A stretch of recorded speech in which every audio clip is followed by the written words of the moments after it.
በመከራና በችግር ውስጥ ያሉ ሰዎች ስማቸውን ጠርተው በተማጸኑባቸው ጊዜ ፈጥነው በመድረስ ከመከራና ከችግር የሚያወጡ፣ በእምነት ሆኖ ስማቸውን ጠርቶ ለጸለየ ሰው በስላሴ ፊት ቆመው ፈጥና በምትሰማ ጸሎታቸው ግዳጅን በምትፈጽም ልመናቸው እያሰቡ በመራዳት ከሰው ልጆች ከእመቤታችን ቀጥሎ እነሱን የሚመስል የሌለ፣ ስለ ክርስቶስ ፍቅር ሲሉ ስጋዊ መከራን ሁሉ ታግሰውና ደማቸውን አፍስሰው በሰማዕትነት በመሞት የክብር አክሊልን ከተቀበሉ ከቅዱሳን ሰማዕታት መካከል አንዱ የሆነው ቅዱስ መርምህናም ከእህቱ ከቅድስት ሳራና ከ40 አገልጋዮቹ ጋራ ዛሬ ታኅሳስ 14 ቀን ክርስቶስን አልክድም ለረከሱ ጣዖታት አልሰግድም በማለቱ በአባቱ በንጉሥ ሰናክሬም ትእዛዝ አንገታቸውን በሰይፍ ተቆርጠው በሰማዕትነት ያረፉበት ዓመታዊ መታሰቢያ በዓላቸው ነው።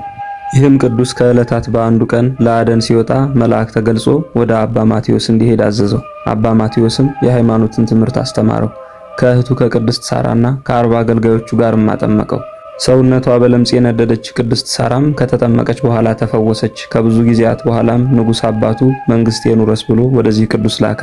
ቅዱሱ ግን ምድራዊ መንግስትን እንደማይፈልግና በክርስቶስ መንግስት መንገስ እንደሚፈልግ ለአባቱ መለሰለት። በዚህም ምክንያት በአባቱ ትእዛዝ ከእህቱና ከ40 አገልጋዮቹ ጋራ በሰማዕትነት ተገደሉ። ስጋቸውንም ሊያቃጥሉ በፈለጉ ጊዜ እግዚአብሔር ሰወረባቸው። ለእግዚአብሔር ምስጋና ይሁን።